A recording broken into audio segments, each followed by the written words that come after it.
Halo semuanya, saya Theobertus Bayu dari Himpunan Mahasiswa Ekonomi Pembangunan Universitas Tanjung Pura. Untuk memperingati Hari Pahlawan tahun ini, saya akan berbincang-bincang bersama dengan narasumber mengenai sejarah kepahlawanan Pontianak. Penasaran kan siapa narasumbernya? Langsung saja kita jumpai.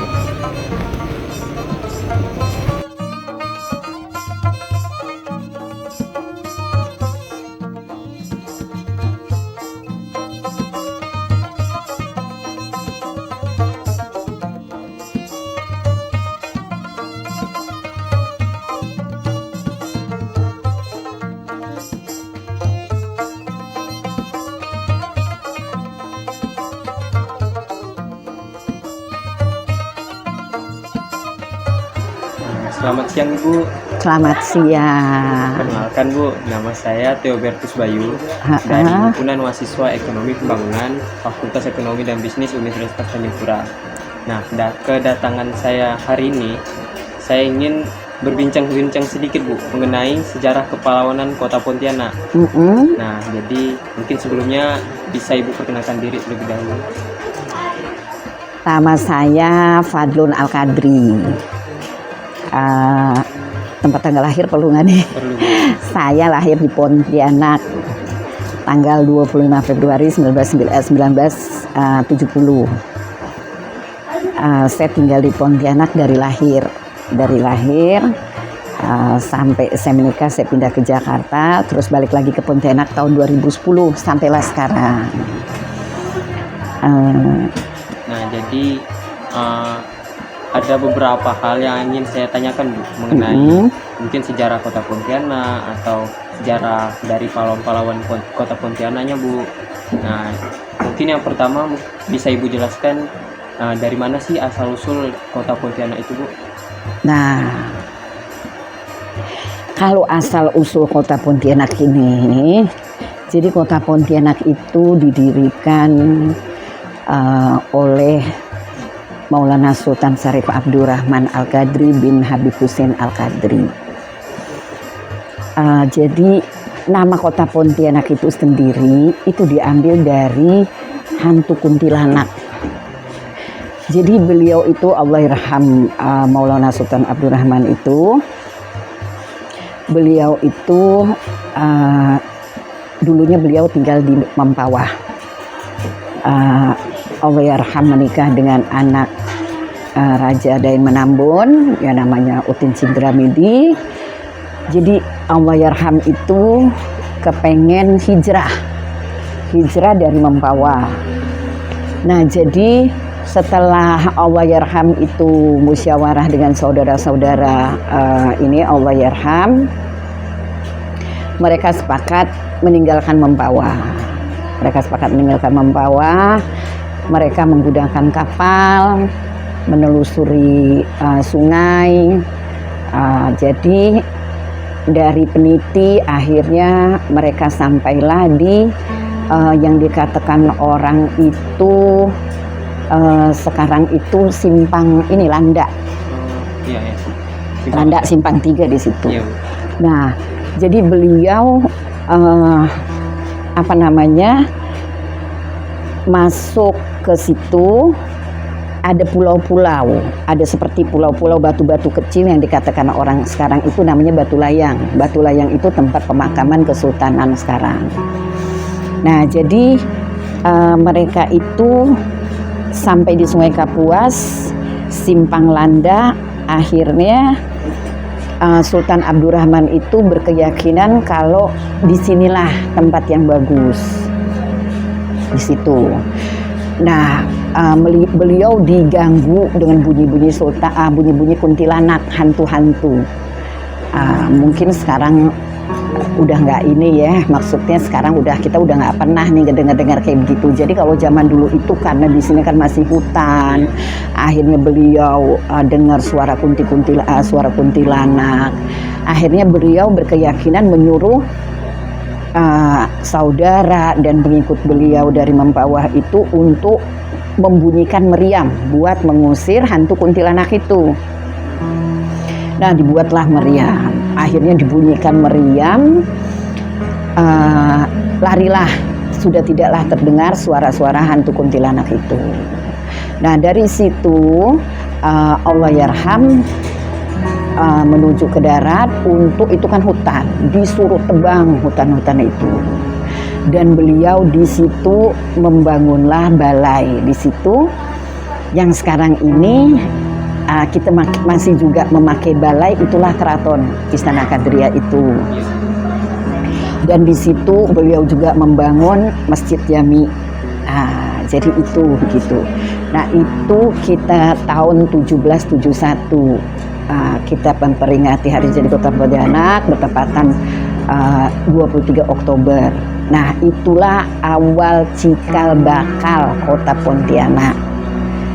Dari namanya Kota Pontianak itu dari hantu kuntilanak, karena Allahyarham itu selalu diganggu.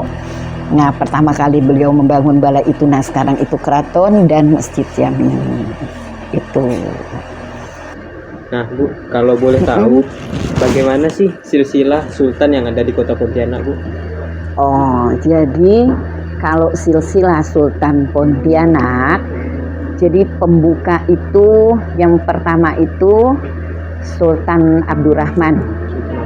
Sultan Abdurrahman yang pertama itu beliau sampai dengan wafat tahun 1808. Beliau Allahyarham wafat, digantikan oleh anak Allahyarham yaitu Sultan Syarif Qasim Al-Gadri dari tahun 1808 sampai dengan 1819. Allahyarham Sultan Syarif Qasim meninggal, digantikan dengan Sultan Syarif Utsman Al-Qadri dari tahun 1819 sampai dengan tahun 1855. Setelah Sultan Syarif Utsman meninggal, diganti dengan Sultan Hamid I. Itu dari tahun 1855 sampai dengan 1872. Sultan Hamid I meninggal, digantikan dengan Sultan Syarif Yusuf dari tahun 1872 sampai dengan 1895. Sultan Yusuf meninggal, digantikan dengan Sultan Maulana Sultan Syarif Muhammad Al-Qadri. Itu dari tahun 1895 sampai dengan 1944. Nah, Sultan Maulana Sultan Muhammad Al-Qadri itu bertahtanya 40 tahun. Allahyarham Maulana Sultan Muhammad Al-Qadri itu diperingati dengan adanya tugu. Kalian bisa lihat itu ada tugu di sini. Bertatahnya Sultan Muhammad yang ke-40 ada.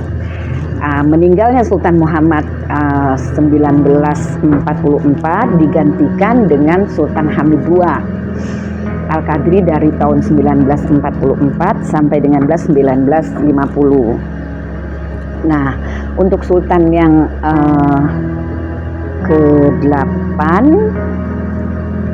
itu Sultan Syarif Abu Bakar Al-Gadri. Sultan Abu Bakar Al-Gadri itu meninggal tahun 2017, digantikan dengan anak Allahyarham Sultan Mahmud Melvin dari tahun 2017 sampailah dengan sekarang. Jadi itu. Jadi tiap-tiap sultan ini kira-kira ada batasan waktu nggak untuk jabatan mereka? Jadi mereka itu tidak mempunyai kayak kita nih, ini kayak presiden 5 tahun. Kalau kita sultan enggak. Meninggalnya ini beliau barulah digantikan dengan selanjutnya ya. Jadi kita nggak ada batasan. Maksudnya periode 5 tahun apa periode 10 tahun enggak sama sekali. Nah itu. Berarti tidak ada batasan, biarpun mereka sultan yang sedang bertahta ini sudah tua atau masih muda, dia tetap bertahta. Jadi kayak Sultan Maulana Sultan Muhammad Al-Gadri itu 40 tahun bertahta aja, walaupun Allahyarham udah tua, tapi tetap bertahta. Meninggal baru digantikan dengan anak Allahyarham Maulana Sultan Muhammad Al-Gadri, Sultan Hamid II. Nah Bu, terkait dengan Sultan Hamid II nih Bu ya, nah, yang secara nasional dikenal sebagai perancang lambang negara. Nah juga dikenal sebagai pengkhianat negara, yaitu dia membela negara Belanda, sedangkan negara Belanda ini yang menjajah negara Indonesia. Nah, gimana tanggapan Ibu mengenai hal itu, Bu? Nah, kalau menurut saya, jadi selama ini yang digaung-gaungkan oleh pemerintah kita itu Sultan Hamid itu sebagai pendiri negara boneka. Karena saya dulu SMP juga saya dikasih tahu begitu. Tapi perancang burung Garuda itu tidak pernah sama sekali diangkat. Setelah kita pihak keluarga dan kebetulan kita punya Yayasan Sultan Hamid II, itu kita memblow up itu kalau Sultan Hamid II ini perancang burung Garuda barulah sekarang ini dengan perjuangan keluarga barulah diakui kalau Sultan Hamid II ini perancang burung Garuda. Karena pada zaman Presiden Soekarno itu ada dua, Muhammad Yamin dan Sultan Hamid II. Dua orang ini masing-masing membuat rancangan buat burung Garuda. Tapi alhamdulillah wa syukurillah rancangan Sultan Hamid II ini yang dipakai oleh Presiden Soekarno. Tapi itu tidak pernah diberitahukan kepada kita rakyat Indonesia kalau Sultan Hamid II lah perancang burung Garuda. Selama ini yang kita tahu sebagai rakyat Indonesia Muhammad Yamin. Tapi sebenarnya yang dipakai itu rancangan Sultan Hamid II, bukan rancangan Muhammad Yamin. Dan alhamdulillah dengan adanya Yayasan Sultan Hamid II ini kita berjuang dan akhirnya diakui oleh pemerintah bahwa rancangan burung Garuda yang kita pakai sekarang ini adalah rancangan Sultan Hamid II. Nah, jadi saya sedikit akan menjelaskan kedekatan Sultan Hamid II itu dengan pihak Belanda. Salah satunya Sultan Hamid II itu berteman dengan Westerling. Nah, jadi Westerling ini kan orang Belanda. Jadi kadang kita ini masyarakat ini selalu menjudge, kalau kita dekat dengan musuh berarti dia pengkhianat. Iya, Bu. Nah, itu gitu. Padahal itu sebenarnya enggak sama sekali. Nah, kita kan berteman. Nah, mungkin karena kedekatan Sultan Hamid II dengan Westerling, jadi diartikan dengan rakyat Indonesia sebagai pengkhianat. Nah, Sultan Hamid II, almarhum Sultan Hamid II juga mempunyai istri itu dari negara Belanda juga. Jadi dan sampai dengan sekarang anak almarhum itu juga tinggal di negara Belanda. Jadi apa yang dikatakan rakyat Indonesia kalau almarhum Sultan Hamid II itu sebagai pro ke Belanda itu tidak sama sekali. Tidak benar ya, Bu ya? Tidak benar sama sekali. Nah, itulah jadi tapi saya bersyukur saya sebagai cucunya bersyukur image jelek terhadap kakek saya itu alhamdulillah sekarang itu sudah sudah clear. Jadi masalah rancangan pembuat burung Garuda udah jelas itu Sultan Hamid II, dan yang dikatakan selama ini Sultan Hamid II itu pro ke Belanda udah alhamdulillah udah clear semuanya. Jadi saya juga berterima kasih kepada pemerintah Indonesia yang sudah istilahnya membersihkan nama kakek saya Sultan Hamid II. Jadi apakah ada lagi, Bu, cerita dari Sultan Hamid II-nya ini mengenai kontribusinya terhadap kota Pontianak ataupun ke negara kita Indonesia, Bu? Nah, kalau Sultan Hamid II ini pada zaman perjanjian itu konferensi meja bundar, itu konferensi meja bundar itu Sultan Hamid itu sebagai wakil dari Indonesia Sultan Hamid itu. Nah, kalau dan alhamdulillah sekarang udah bisa kita lihat ada biografi Sultan Hamid II, dan kalaupun kepengen tahu benar-benar sejarah Sultan Hamid itu kebetulan alhamdulillah kakak saya di Jakarta itu kakak saya membuat museum Sultan Hamid II. Jadi kalau nanti ke Jakarta, siapa Bayu ya, kalau Bayu ke Jakarta, kalau kepengen tahu benar tentang Sultan Hamid II, Bayu bisa mampir ke Jalan Jeruk Purut di Cilandak, di situ di Jakarta Selatan nomor 4 apa 6 ya, rumah kakak saya di situ. Di situ ada Museum Sultan Hamid II. Jadi kira-kira Bu, ada nggak sih pengaruh dari penjajahan yang sebelum-sebelumnya kepada kota Pontianak ini Bu? Untuk dampaknya seperti apa untuk sekarang? Nah, jadi kalau bercerita tentang penjajahan, jadi kita ini kan dijajah Jepang sama Belanda nih. Ya, Bu. Sama Belanda ini dari pihak kesultanan ini sangat merasakan dampaknya. Nah, jadi seperti kalau pada zaman kita dijajah oleh Jepang, itu dampak traumanya itu sangat besar. Dan sampai saya SD itu saya merasakan dampak penjajahan Jepang itu. Sampai nenek saya, Allah yarhamha, Ratu Perbuwijaya, itu waktu saya kecil itu kita televisi itu ada film Jepang namanya Oshin.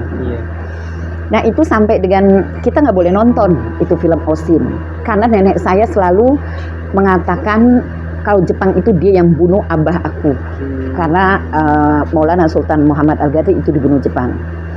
Dia yang bunuh saudara aku. Jadi saudara nenek saya, salah satu contohnya Pangeran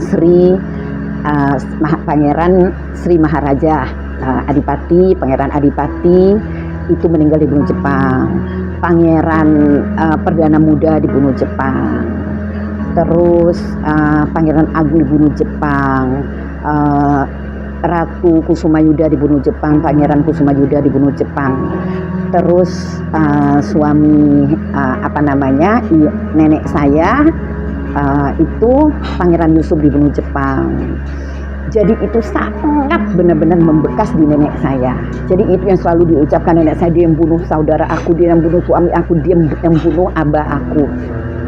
Nah, sampai dengan abah saya, Allah yarham, abah saya sendiri, abah saya itu tidak pernah mau makan makanan Jepang, kayak bento, kayak chicken cut, itu semua nggak mau. Nah, itu benar-benar sampai nenek saya bilang pada zaman itu kita ini seperti padang tekukur. Nenek saya mengatakan itu. Jadi waktu abah, jadi waktu kakek saya dijemput ke monyang saya Sultan Muhammad dijemput, itu Allah yarham abah saya ngeliat. Abah saya itu ngeliat gimana waktu itu dijemput dengan pemaksaan. Jadi mereka itu dibawa suatu tempat yang dikatakan sekarang ini makam Juang Mandor. Di Mandor, Bu? Di Mandor itu. Nah, benar-benar pada zaman penjajahan Jepang itu memang sangat ngebekas. Sangat ngebekas di keluarga Kesultanan Pontianak itu. Nah, tapi kalau kita dijajah Belanda, kita ini pinter. Keluarga kesultanannya itu pinter. Dia tidak membodohkan kalau pada zaman penjajahan Belanda. Nah, kita bisa sekolah. Sampai dengan saya pun masuk sekolah pun di Bruderan. Saya sekolah di Bruderan. Jadi orang tua saya juga sekolah Bruder. Terus orang tua saya bisa bahasa Belanda. Nah, jadi sangat beda sekali penjajahan kalau kita dijajah Jepang sama pada saat penjajahan Belanda. Jepang kita benar-benar trauma yang sangat sakit, sedangkan Belanda kita enggak. Boleh dikatakan ya maksudnya ya enggak ada yang sampai membuat keluarga kesultanan itu trauma, enggak ada sama sekali itu. Nah Bu, terkait apa yang sudah Ibu jelaskan mengenai sejarah Kota Pontianak nih Bu.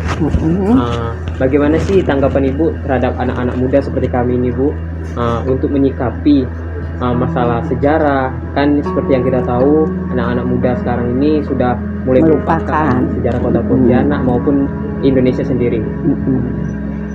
Nah, jadi gini nih Bayu, saya ini seneng nih ngelihat kalian ini datang ke saya, terus udah gitu ini namanya program kerja ya. Iya, Bu. Ini jadi saya senang, berarti kalian ini flashback ya, jadi mencari apa sih sejarah Pontianak. Saya senang banget nih dengan program kerja begini. Nah, jadi saya sangat berharap dengan kalian ini anak-anak muda, galilah sejarah Pontianak. Jangan, kan kalian ini kan anak-anak zaman sekarang.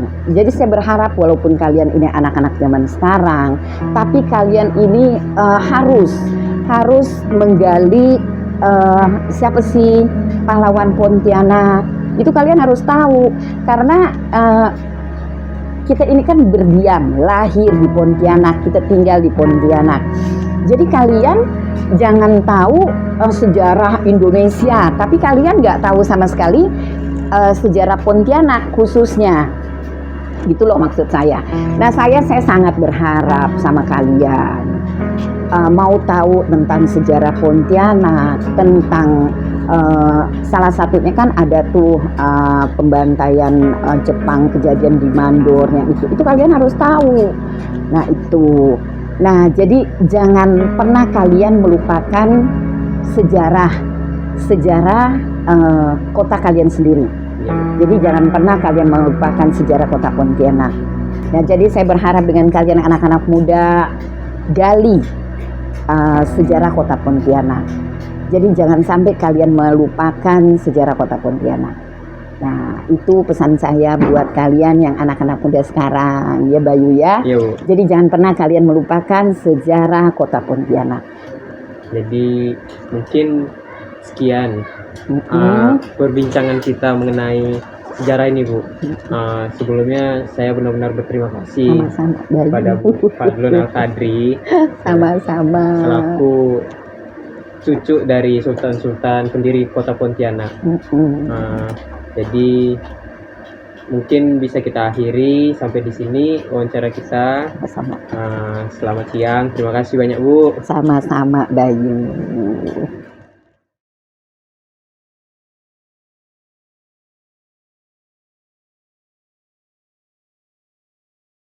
Bung Karno pernah berkata, "Perjuanganku lebih mudah karena melawan penjajah.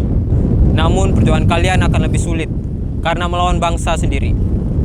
Nah, jadi buat kalian yang sudah menonton video ini, diharapkan untuk terus menghargai sejarah-sejarah yang ada di Indonesia, terutama sejarah yang ada di kota kelahiran kalian masing-masing. Saya, Theobertus Bayu, mewakili Himepa FOB Untan, mengucapkan Selamat Hari Pahlawan 10 November 2020. Sekian, terima kasih. Hidup mahasiswa!